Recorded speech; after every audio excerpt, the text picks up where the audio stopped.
क्या आप तैयार हैं परमेश्वर के वचन को रिसीव करने के लिए? यस, परमेश्वर आज आपसे बोलना चाहता है। इस परमेश्वर आपसे मुलाकात करना चाहता है। अगर आप मेरे साथ निकालेंगे डैनियल नबी की किताब, उसका 11 अध्याय और उसका 32वां पद पर उसके आखिरी हिस्से को पढ़ेंगे। 32वां पद और उसका आखिरी हिस्सा पर मेहरबानी से थोड़ी देर के लिए आप इसको गौर करने की ज़रूरत है। मैं इस टॉपिक को ले रहा हूँ, खुदा की पहचान। क्या? खुदा की पहचान, खुदा को जानना। ये हमारे व्यक्तिगत जीवन के लिए बहुत महत्वपूर्ण है। और एक ही दिन नहीं जानना, एक ही समय नहीं, एक महीने में नहीं, पर आपको हर रोज़ खुदा को जानने की आवश्यकता है। हर रोज़ खुदा को पहचानने की आवश्यकता है कि वो कहाँ है, क्या कर रहा है, आपके जीवन में उसका क्या महत्व है, ये आपको जानने की ज़रूरत है। यस। परंतु जो लोग अपने परमेश्वर का ज्ञान रखेंगे, जो लोग अपने परमेश्वर का ज्ञान रखेंगे, वो हियाव बांधकर बड़े काम करेंगे। आपके दिल में बड़े काम करने की तमन्ना है, आप नहीं कर पाए। आप चाहते हैं कि मैं बड़ी सेवकाई करने पाऊं, मैं बड़े अच्छे तरीके से अपने परिवार को देखने पाऊं, बड़े बड़े काम करने पाऊं, लेकिन निष्फल हो गए हैं, नहीं हो पा रहा है, बिजनेस चौपट हो गया। आप सोच कुछ रहे हो, कुछ जाता है। पर यहां पर लिखा है, परंतु जो लोग अपने परमेश्वर का ज्ञान रखेंगे, या वो लोग जो अपने परमेश्वर को पहचानेंगे, जानेंगे, वो हियाव बांध के है। सब बहुत अच्छी बात है, हियाव बांध के। मेरे अजीजों, कोई काम हम करते हैं तो हम कई बार हमारे दिल और दिमाग में ये आता है कि ये होगा, नहीं होगा, क्या नहीं होगा, पास होंगे क्या न... कहीं ना कहीं कोई चीज हमको कचोटती रहती है, होगा क्या। पर मेरे अजीजों, यहाँ पर जब ये वर्ड आता है ना, हियाव बांध के, इसका मतलब है आपको कॉन्फिडेंस आपके पास है। और खुदा का कलाम इस बात के लिए कह रहा है, आप वो कॉन्फिडेंस के साथ, बड़े आत्मविश्वास के साथ है, हियाव बांध के मेरे अजीजों बड़ा काम करने पाएंगे। खुदा बाप जब कोई बड़ा काम करने के लिए बोलता है तो वो पहले ही बोल देता है कि देखो, हियाव बांधो, दृढ़ हो जाओ, तुम्हें आगे बढ़ना है। हियाव बांधो, दृढ़ हो जाओ। आप देखने पाएंगे यहोशू को, जब यहोशू के हाथ में कमांड आई कि वो अब बनी इस्राएल को मुल्क कनान तक ले जाएगा, तो खुदा बाप ने एक बात कही कि इससे पहले कनान के मुल्क में जाओ। तो मैं मालूम है, मूसा साथ था, मूसा के साथ मैं था, मैं सारे काम कर रहा था, लेकिन अब मूसा नहीं है, लेकिन अब तू है, तो मुझे तुझसे भी बात करनी है। और तुझसे ये बात करनी है कि सबसे पहले वो जो काम करने जा रहा है वो बिल्कुल नज़दीक तो पहुंच गया है, लेकिन इसके बाद भी मैं तुझसे इस बात के लिए कह रहा हूं कि तुझे हियाव बांधने की ज़रूरत है, तुझे दृढ़ हो जाने की ज़रूरत है। मेरे अजीजों, कोई ऐसा काम नहीं है जो खुदा ऐसे ही छोड़ दे। और तब मैं आपको बताना चाहता हूं, हियाव ये कहां से आता है। ये हियाव, जब खुदा बाप हमसे कह रहे हैं कि हियाव बांध, दृढ़ हो जा, तो ये हियाव कहाँ से आता है? खुदा इस बात के लिए बताना चाहता है कि देख, व्यवस्था की ये बातें तेरे मुख से ना हटने पाए, तो इसी में रात दिन ध्यान किए रहना। अगर कामयाबी तू चाहता है, बुलंदी तू चाहता है, और यरीहो में प्रवेश चाहता है, तो व्यवस्था की ये खुदा की बातें, ये खुदा का कलाम जो है वो तेरे चित्त से ना हटने पाए, और तब तू जो काम करेगा वो सफल हो जाएगा, जहां तू जाएगा वो सफल हो जाएगा। सो यहोवा के जानने वाले, खुदा को पहचानने वाले, उसका ज्ञान रखने वाले याव बांध के बड़े काम करेंगे। सो ये हमारे व्यक्तिगत जीवन के लिए बहुत इंपॉर्टेंट है कि खुदा का ज्ञान होना। जब खुदा का ज्ञान नहीं होता है हम कंफ्यूज रहते हैं। जैसे अभी छोटे ने बताया कि चेले वो कश्ती में थे, तूफान आया, तूफान जो था वो इन्हें डुबोए जा रहा था। तब उन्होंने पतरस से कहा कि प्रभु हम तो यहाँ मर जाएंगे, बर्बाद हो जाएंगे। तो प्रभु यीशु मसीह ने क्या कहा? प्रभु यीशु मसीह नाव से ऊपर आया और उसने आंधी को डांटा और पानी को कहा थम जा, और आंधी और पानी थम गए। यहाँ तक इसने बताया, लेकिन इससे आगे बता देती तो मेरा चैप्टर जो है वो छीन लेती। मेरे अजीजों, मैं आपको बताना चाहता हूँ, जब आंधी और तूफान को डांटा और आंधी और तूफान थम गए, तब चेले आपस में कहने लगे ये कौन है, ये कौन है जो आंधी और तूफान दोनों इसका हुक्म मानते हैं? ये प्रकृति पर इसका अधिकार चलता है, ये है कौन? थोड़ी देर के लिए विचार करके देखिए, इन्होंने एक ही आवाज में अपने जाल को छोड़कर यीशु मसीह के पीछे हुए। लूका, मत्ती, मरकुस, ये सब यीशु मसीह के पीछे पीछे चलने वाले हैं। लेकिन आज क्या हो गया है? इसका मतलब है प्रॉपर जो ज्ञान है वो इनके पास नहीं है। अभी तक ये इसे पहचान नहीं पाए, अभी तक ये जान नहीं पाए। क्यों भाई? ये सवाल तुम्हारे दिमाग में क्यों आया? ये तो उसके अंदर की सामर्थ्य है जो ये प्रकृति भी उसका कहना मानती है। तुम कह रहे हो ये कौन है, ये कौन है, पर तुमने अभी जाना नहीं उसे, तुमने उसे पहचाना नहीं। अनजाने में तो तुम कुछ भी कर सकते हो, अनजाने में तुम कुछ भी सोच सकते हो। तभी तो प्रभु यीशु मसीह कह रहा है, एक समय प्रभु यीशु मसीह ने कहा इन्हें माफ कर खुदा, बाप इन्हें माफ कर। क्यों? क्योंकि ये जानते नहीं हैं, इनके पास ज्ञान नहीं है, इनके पास समझ नहीं है, इनके पास पहचान नहीं है। जो ये काम कर रहे हैं ये नहीं कर सकते थे। अगर ये जानते कि वो खुदा का बेटा है तो कभी नहीं कर सकते। अगर ये जानते कि आसमान और जमीन का मालिक है तो कभी उसके मुंह पर न थूकते। अगर वो जानते कि वो इतनी सामर्थ रखता है कि दुनिया फना कर दे, तो वो कभी उसकी दाढ़ी और मूंछ ना नोचते। अगर वो जानते कि मौत इसका कुछ बिगाड़ नहीं पाएगी, तो कभी इसको मौत के हवाले न करते। जानते नहीं थे। और मैंने इस पूरे महीने में हमने पुनरुत्थान दिवस मनाया है, और पुनरुत्थान की सामर्थ का मैं जिक्र कर रहा हूं। पिछले हफ्ते भी हमने पुनरुत्थान की सामर्थ का जिक्र किया। पर अगर वो जानते तो वो उसके मौत का घाट ना उतारते,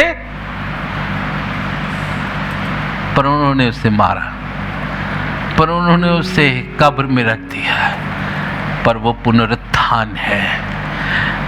तुम्हें कैसे बताएं?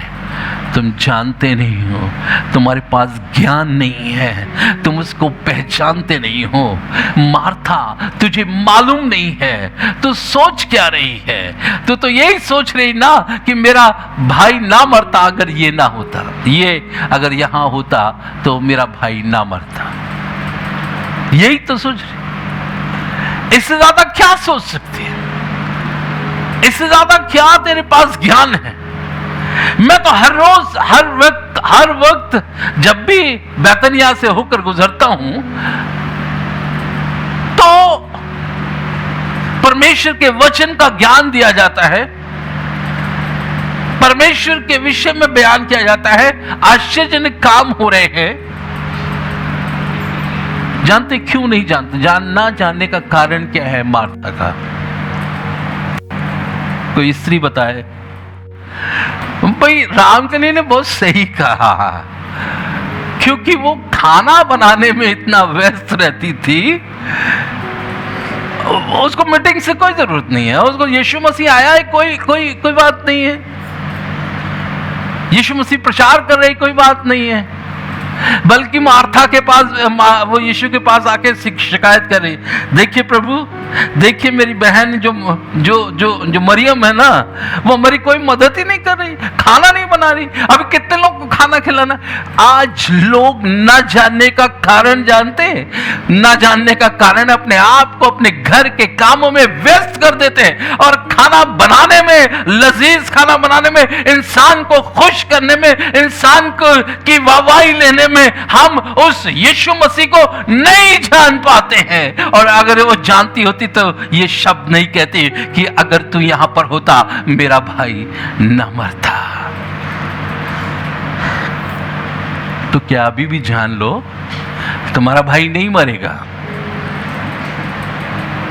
नहीं प्रभु, अभी तो बाइबल में लिखा हुआ है, अभी तो व्यवस्था की किताब में लिखा हुआ है कि कयामत का दिन मेरा भाई जी उठेगा। कयामत के दिन, अरे कयामत के दिन जी उठेगा ये? पर मैं तुझे एक बात बताता हूं, मैं ही कयामत हूं और मैं ही जिंदगी हूं, मैं ही पुनरुत्थान हूं, मैं ही सामर्थ हूं। अगर तुम मुझे जानेगी तो तेरा भाई जी उठेगा, अगर तुम मुझ पर विश्वास करेगी तो तेरा भाई जी उठेगा। ओ मेरे अजीजों, यही तो कहने की जरूरत है। खुदा के जानने वाले बड़े हियाव के साथ कुछ कर जाएंगे, कुछ कर जाएंगे। Hallelujah, hallelujah, hallelujah, praise the Lord, hallelujah. होशे उसका 3 अध्याय 6 अध्याय उसका 3 पद। ज्ञान ढूंढें। अब खुदा के खिलाफ में लिखा हुआ है कि आओ हम ज्ञान ढूंढे, वरन यहोवा का ज्ञान, और वरन यहोवा का ज्ञान प्राप्त करने के लिए, प्राप्त करने के लिए यत्न भी करें। मेहरबानी से रुक जाएं। आओ हम ज्ञान ढूंढे। ये खुदा का कलाम हमें सिखा रहा है, हमसे बात करना चाह रहा है, और वो इस बात के लिए कह रहा है आओ हम ज्ञान ढूंढे। तो ज्ञान घर बैठे नहीं मिलेगा, ज्ञान खाना बताने समय नहीं मिलेगा, अब ज्ञान कहीं जाने से नहीं मिलेगा। ज्ञान जो प्राप्त करना है तो आपको क्या करना पड़ेगा? यत्न करना पड़ेगा। यत्न मेहनत को दिखाता है। यत्न जो है नामुमकिन चीज़ों को भी मुमकिन करने के लिए कह रहा है। अगर आपके पास समय नहीं है तब भी आपको यत्न करना है कि हमें जल्दी से काम करना है, हमें जल्दी से खाना बनाना है, हमें जल्दी से समय निकालना है। कहाँ? हमें ज्ञान ढूंढना है, हमें जानने की कोशिश करनी है कि खुदावंद है क्या, खुदावंद करता क्या है, खुदावंद मौजे कैसे करता है, खुदावंद मेरे जीवन में कैसे मौजे करेगा। मेरे चीजों, आओ हम ज्ञान ढूंढें, और वरन यहोवा का ज्ञान ढूंढें। ज्ञान ढूंढे बहुत अच्छी बात है। फिजिकल और स्पिरिचुअल दोनों चीजें लिखी हुई हैं। ज्ञान आपको मिल जाएगा, दुनिया में बहुत इंसाइक्लोपीडिया हैं, उससे आप ज्ञान को प्राप्त कर सकते हैं। बहुत सी ऐसी किताबें हैं जिनसे आप ज्ञान ले सकते हैं। वरन यहोवा का ज्ञान लिखा हुआ है, खास तौर से परमेश्वर का ज्ञान। परमेश्वर के ज्ञान को प्राप्त करने के लिए आपको यत्न करने की ज़रूरत है। ज्ञान चाहे कोई भी हो, चाहे संसारिक हो, चाहे आत्मिक हो, आसानी से नहीं मिलता है। अगर आप सोचें कि आप अपने आप को रोक के रखें, आपको बंद करके रखें, आप सोच के रखें कि आप जो है बिना पढ़े ज्ञान को हासिल कर पाएंगे, नहीं, ज्ञान को नहीं मिल सकता। ज्ञान के लिए आपको एक दूसरे से मुलाकात करने की ज़रूरत होती है, ज्ञान के लिए बात करने की ज़रूरत है, ज्ञान के लिए ठहरने की ज़रूरत है, ज्ञान के लिए पढ़ने की ज़रूरत है, ज्ञान ढूंढने की ज़रूरत है। कहाँ मिल सकता है, कहाँ जाने से मिल सकता है? मेरे अजीज़ों, खुदा के कलाम में आगे कुछ लिखा हुआ है। हाँ, यस, आगे पढ़ें। क्योंकि यहोवा का प्रकट होना, क्योंकि यहोवा का प्रकट होना भोर का सा निश्चित है। भोर का सा निश्चित है। मेरे अजीजों, यहोवा का प्रकट होना भोर का सा निश्चित है। भोर जिस तरह से निश्चित रूप में आती है, संध्या काल होती है, रात में हम सो जाते हैं और फिर ये होता है कि फिर सूरज निकलता ही नहीं है, अंधेरा ही रहता है। नहीं, ऐसा नहीं है। एक निश्चित समय पर सूर्य उदय होता है, एक निश्चित समय पर सूर्य उदय होता है, और यहोवा का प्रकट होना भोर का सा निश्चित है। जिस तरह से भोर का होना निश्चित है, उसी तरह से यहोवा का प्रकट होना निश्चित है। मेरे अजीजों, क्या आपको ऐसा लगता है कि खुदावंद नहीं आएंगे? क्या आपको ऐसा लगता है कि खुदावंद यीशु मसीह की आमद नहीं होगी? क्या आपको ऐसा लगता है कि हमें उसके न्याय के सिंहासन के पास नहीं जाना होगा? नहीं मेरे अजीजों, खुदा बहुत सी चीज़ों को बहुत सटीक रूप में बताना चाहता है, और सटीक ये है जैसे भोर का होना निश्चित है। जैसे भोर का होना निश्चित है, वैसे परमेश्वर का आना निश्चित है, निश्चित है। फिर हम तो क्या करें? फिर हम बैठे रहें? क्या हम उस ज्ञान को ना ढूंढें? क्या हम खुदा के कलाम को ना पढ़े कि खुदावन जब आए तो हम अपने आप को प्रिपेयर कर लें? जब खुदावन आए तो हम अपने खुदा के इंतजार में उसके साथ जाने पाए।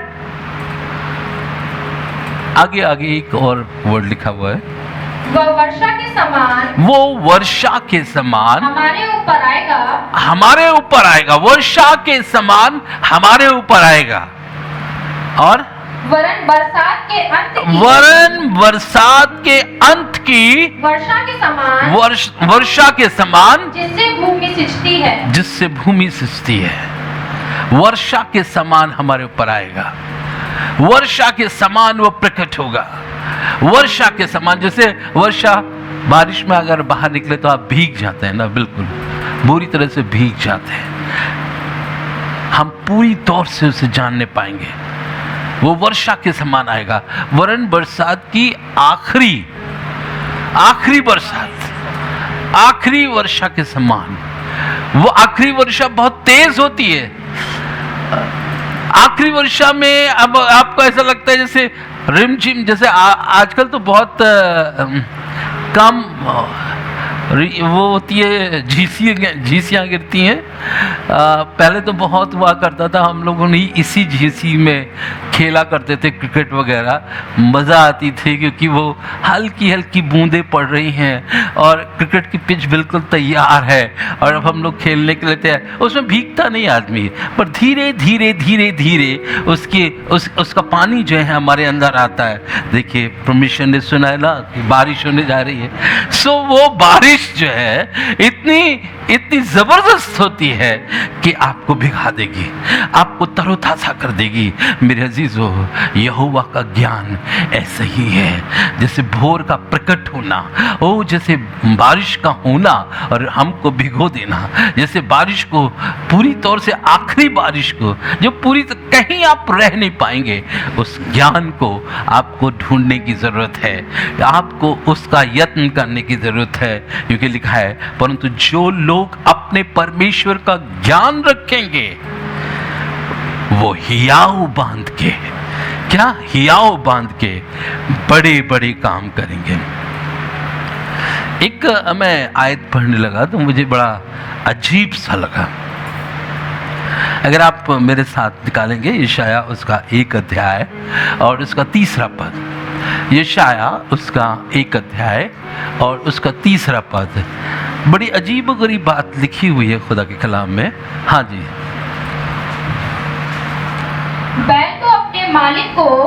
बैल तो अपने मालिक को और गधा अपने स्वामी की चरनी को और गधा अपने मालिक की अपनी स्वामी की चरनी को पहचानता है। क्या कोई कह सकता है राम प्रसाद भैया आपको इनकी नॉलेज है? ये राम प्रसाद भैया पहले गांव में रहते थे, चकीरी गांव में, तो इनको मालूम है कि बैल, गाय और गधा ये सब चीज़ें जो हैं अपने मालिक के फेवर में होती हैं, मालिक को बिल्कुल पहचान लेती हैं, मालिक की आवाज़ से ये काम करती हैं, मालिक की आवाज़ निकलती है और वो पहचान जाती है। कोई और दूसरा अगर आवाज़ करे तो वो नहीं पहचान पाती, पर मालिक की आवाज़ को वो पहचानते हैं। क्या बैल अपने मालिक को पहचानता है? बहुत अच्छी बात है। गधा अपने स्वामी की चरनी को पहचानता है, ये बहुत अच्छी बात है। पर एक बात बहुत खतरनाक लिखी हुई है आगे, परंतु इज़राइल मुझे नहीं जानता, मेरे लोग मुझे नहीं जानते और मेरी प्रजा विचार नहीं करती। Praise the Lord, Hallelujah, Jesus। ये खुदा का कलाम है जो लिखा हुआ है, इज़राइल मुझे नहीं जानता। तो हम छूट चुके थे, तो हम इसके घेरे में नहीं आ रहे थे। अगर सिर्फ ये लिखा जाता कि इज़राइल मुझे नहीं जानता, तो हम इज़राइली तो हैं नहीं, तो हम तो बाहर निकल आए और हम खुश होते हैं, ओ हम तो जानते नहीं, इज़राइल नहीं जानता तो मेरी प्रजा भी नहीं जानती। मेरी प्रजा हम और आप क्या हैं? हमने अपने खुदावंद यीशु मसीह को ग्रहण किया है, हम उस पर विश्वास रखे हैं और अब हम उसकी प्रजा हैं। पतरस इसीलिए तो कहता है कि तुम एक चुना हुआ वंश, शाही कायनों का फिरका हो, तुम परमेश्वर की निज प्रजा हो। कौन? तुम इज़राइली नहीं हो, तुम परमेश्वर की निज प्रजा हो। और ये बात इसलिए भी कही जा रही है, और 2 व्यक्तियों का इसीलिए जिक्र किया जाता है, 2 जानवरों का इसीलिए जिक्र किया जा रहा है। किसका? बैल और गधा। बैल और गधा वो अपने मालिक को पहचानते हैं। बैल इसका मतलब इज़राइल के लोग से बात कर रहा है, और प्रजा हमसे और आपसे बात करे। क्यों है ऐसा? क्यों है? खुदा इसीलिए तो कह रहे हैं, परंतु जो लोग अपने परमेश्वर का ज्ञान रखते हैं, जो लोग अपने परमेश्वर को पहचानते हैं, वो हियाव बांध के कुछ बड़ा काम करेंगे। वो हियाव बांध कर कुछ बड़ा काम करेंगे। सो हमें पहचानने की जरूरत है, सो हमें जानने की जरूरत है। एक जगह मैं ले चलूँगा और अपनी मुलाकात कराना चाहता हूँ सुलेमान राजा से। पहला राजा उसका 10 अध्याय और उसके पहले पद से मेहरबानी से पढ़ें।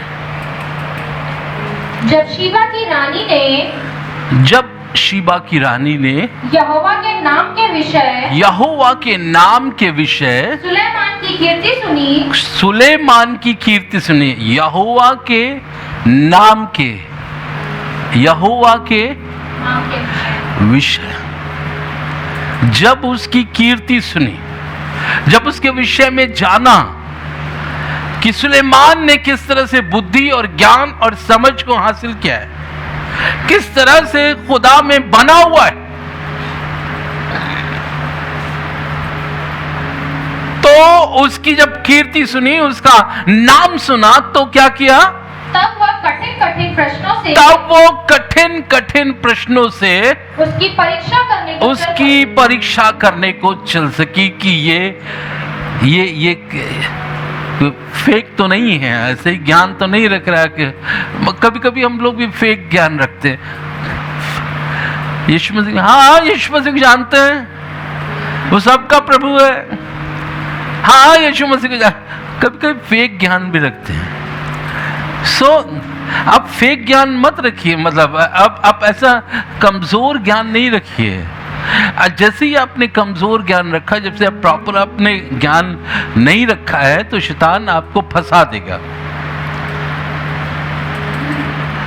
आपको पूरा ज्ञान रखने की जरूरत है। शीबा की रानी ने जब ये सुना, किसके विषय में? यहोवा के विषय में, यहोवा के नाम के विषय में सुलेमान की कीर्ति सुनी, तो क्या बड़े बड़े कठिन कठिन प्रश्नों को लेकर वो आई, परीक्षा करने के लिए प्रॉपर ज्ञान है या नहीं है। मेरे अजीजों, शैतान का काम क्या है? परीक्षा देना। ऐसे ऐसे कमजोर लोगों को परीक्षा में गिरा देना।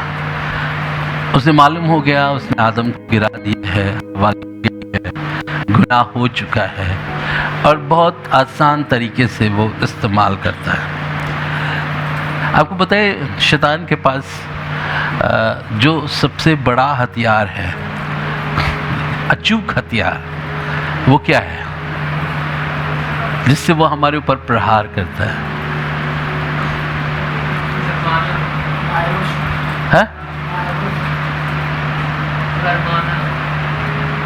शक को पैदा करना, शक को पैदा करना, ये सबसे अचूक हथियार है। अगर कोई शक हमारे और हमारे परिवार के बीच में आ जाए, तो हमारा परिवार जिंदा रहना बहुत मुश्किल बात है। तुम अलग जाओ, हम अलग जाते नहीं। क्यों? शक उसका अचूक हथियार है। तभी तो इसी अचूक हथियार को लेकर वो यीशु मसीह के पास आया। हाँ बताइए, क्या परमेश्वर के पुत्र हैं? जब अगर एक बात आपसे पूछी जाए तो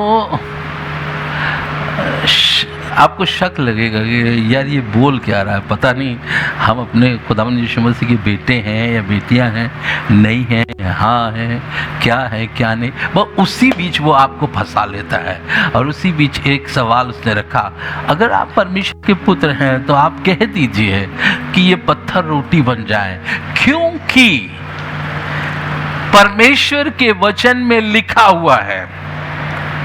इसका मतलब है कि जो ज्ञान शैतान रखता है उसे मालूम है, क्योंकि परमेश्वर के वचन में लिखा हुआ है कि तू इन पत्थरों से कहेगा रोटी बन जाए और वो बन जाएंगे, और तू अपनी भूख मिटा सकता है। तो यीशु मसीह ने अपने हाथ को बढ़ाया और कहा, पत्थर रोटी बन जा, और वो रोटी बन भी गई। और उसने उठाया और खाया और मजा आ गई। आज एक काम तो हो गया। मेरे अजीजों, ऐसा नहीं है। ये तो मैं आपको बता रहा हूं कि किस तरह से शैतान कहता है और हम इंसान कर बैठते हैं। पर नहीं, खुदावंद यीशु मसीह ने कहा नहीं, तुम्हें आगे भी कुछ मालूम होना चाहिए, इसके आगे भी तुम्हें ज्ञान होना चाहिए।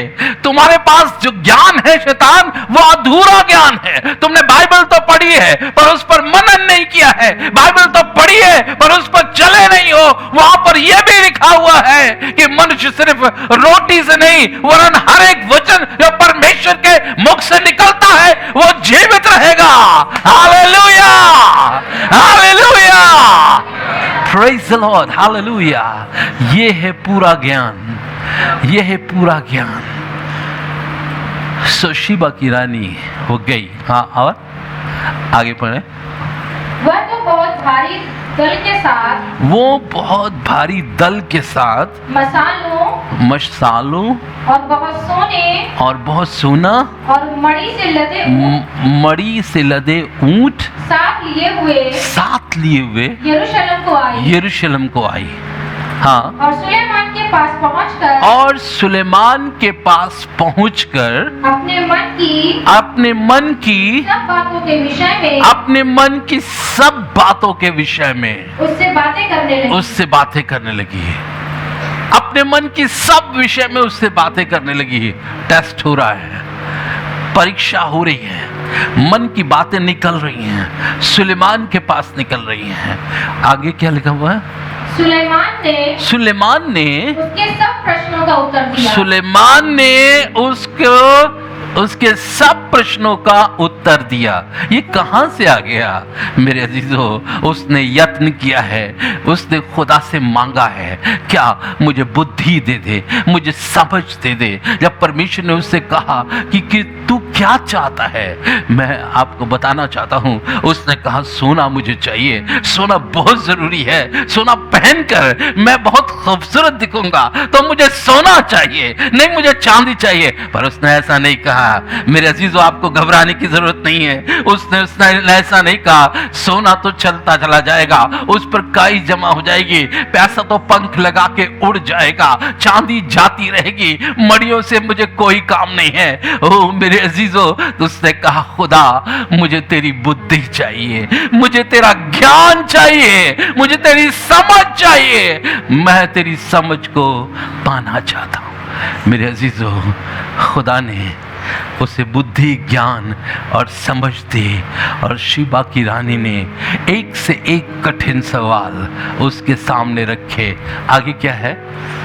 कोई बात हाँ, राजा की बुद्धि से ऐसी बाहर ना रही। कोई बात ऐसी नहीं रही कि सुलेमान रीजनिंग करने लगा, अच्छा तो क्या हो सकता है, ओ ये हो सकता है तो वो हो सकता है।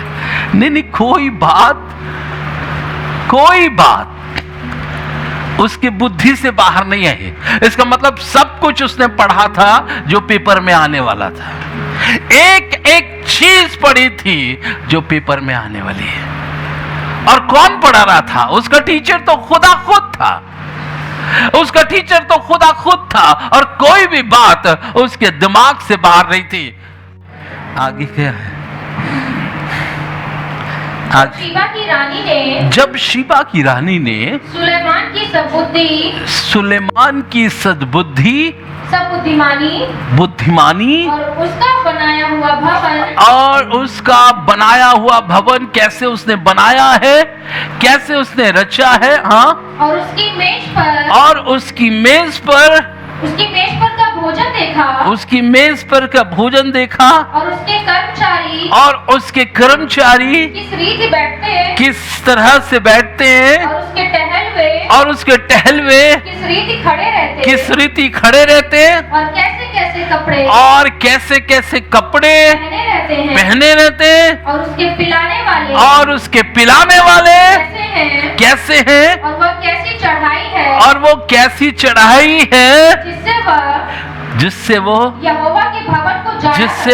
यहोवा के भवन में जाया करता है। वो कैसी सीढ़ी है, मुझे तो इमेजिन नहीं है, मैं वहां जाके भी मैं देख नहीं पाया वो सीढ़ी कौन सी कैसी है, पर वो जहां वो सीढ़ी है, हाँ, ये सब जब उसने देखा, ये सब कुछ जो देखा उसने, तो वो चकित रह गई। हालेलुया, वो चकित रह गई। और उसने फिर एक काम किया, हाँ, तब उसने राजा से कहा, तेरे कामों और बुद्धिमानी की जो कीर्ति मैंने अपने देश में सुनी थी, वो सच है, वो बिल्कुल सच है। शीबा की रानी ने जो सुलेमान से बातें की, वो कह रही है बिल्कुल सच है। सुलेमान से बातें की तो बिल्कुल सच है, लेकिन आपको मालूम है यहाँ वो है जो सुलेमान से बड़ा है, यहाँ तो वो है जो सुलेमान से बड़ा है। मेरे अजीजों, जब शैतान आपसे बात करेगा, जब शैतान आपकी परीक्षा लेगा, आपके ज्ञान को देखकर, आपकी बुद्धि को देखकर, आपकी समझ को देखकर वो जान जाएगा कि ये यीशु के फॉलोवर हैं, ये यीशु के जानने वाले हैं, ये यीशु के पहचानने वाले हैं। हाँ जी, आगे। परंतु जब तक मैंने आप ही आकर, हाँ, अपनी आंखों से यह न देखा, हाँ, नहीं देखा, तब तक मैंने उन बातों की प्रतीति न की, तब तक मैंने उन बातों की प्रतीति न की, परंतु इसका आधा भी मुझे ना बताया गया था। जो मैंने देखा है वो बिल्कुल थोड़ा सा बताया गया था, लेकिन मैंने देख ली और प्रतीति कर ली। तेरी बुद्धिमानी और कल्याण, हाँ, उस कीर्ति से भी बढ़कर है, उस कीर्ति से भी बढ़कर है जो मैंने सुनी थी। आगे। धन्य है तेरे जन, धन्य है तेरे जन, धन्य है तेरे ये सेवक, धन्य है तेरे ये सेवक, जो नित्य तेरे सम्मुख उपस्थित रहकर तेरी बुद्धि की बातें सुनते हैं। धन्य है तेरा परमेश्वर यहोवा, धन्य है तेरा परमेश्वर यहोवा, जो तुझसे ऐसा प्रसन्न हुआ कि तुझे इज़राइल की राजगद्दी पर विराजमान किया। यहोवा इज़राइल से सदा प्रेम रखता है। इस कारण उसने तुझे न्याय और धर्म करने को राजा बना दिया है। तब उसने राजा को, हाँ, 120 किक्कार सोना, ओ, राजा को 120 किक्कार सोना, बहुत सा सुगंध द्रव्य और मणि दिया। जितना सुगंध द्रव्य शिवा की रानी ने राजा सुलेमान को दिया, उतना फिर कभी नहीं आया। ढेरों चीजें, क्या ढेरों ब्लेसिंग्स खुदा दिलवाना चाहता है, लोगों से दिलवाना चाहता है, पर आपको परमेश्वर के ज्ञान को रखने की जरूरत है। ये ज्ञान बहुत ज़रूरी है। एक पद मैं देकर ख़त्म करूँगा। यूहन्ना उसका 17 अध्याय और उसका 3 पद। यूहन्ना उसका 17 अध्याय और उसका 3 पद। यस। अनंत जीवन ये है कि वो तुझ एकमात्र सच्चे परमेश्वर को और यीशु मसीह को जिसे तूने भेजा है जाने। अनंत जीवन ये है कि आपको यीशु को जानने की जरूरत है, यीशु को जानने की जरूरत है। और लिखा हुआ है, और यीशु को जानने वाले दृढ़ता के साथ बड़े काम करेंगे, बड़े काम करेंगे। जी हाँ, जब शागिर्द यीशु को जान गए, शागिर्द यीशु को जान गए। दूसरी बात मैं कहना चाहता हूँ, आपको खुदा को जानने की ज़रूरत है, खुदा की आत्मा से आपको भरने की ज़रूरत है, खुदा की सामर्थ से आपको भरने की ज़रूरत है। आप बड़े बड़े काम करने पाएंगे। लिखा है हियाव के साथ वो बड़े काम करेंगे, हियाव के साथ वो डरेंगे नहीं। पतरस डरपोक था, उसने यीशु मसीह का 3 बार इनकार किया, लेकिन आज पतरस यीशु को जान गया है, पुनरुत्थान की सामर्थ को जान गया है। पवित्र आत्मा ने उसे यीशु की सामर्थ को बता दिया है। तभी तो जब पहली बार अंताकिया में खड़े होकर वो यीशु का प्रचार कर रहा है, तो लिखा हुआ है 3000 लोग जो हैं यीशु के करीब आ गए। 3,000 लोग, और दूसरी बार 5,000 लोग, और तीसरी बार अनगिनत लोग। परमेश्वर ऐसे सामर्थ्य के काम करता है, बड़े काम करेगा, पर हमको परमेश्वर के ज्ञान को लेने की ज़रूरत है। कलीसिया को परमेश्वर के ज्ञान को लेने की ज़रूरत है। आपको भरपूरी के साथ खुदा इस्तेमाल करना चाहता है, पर ज्ञान मिलेगा कहाँ? 2 चीज़ों को बताया मैंने। ज्ञान मिलेगा खुदा के कलाम के पढ़े जाने के लिए, और ज्ञान मिलेगा दूसरी बात परमेश्वर की आत्मा के द्वारा, और तब आप बड़े बड़े काम करने पाएंगे। Praise the Lord, hallelujah, hallelujah, hallelujah, hallelujah, praise the Lord, hallelujah. परमेश्वर आप सबको आशीष दे।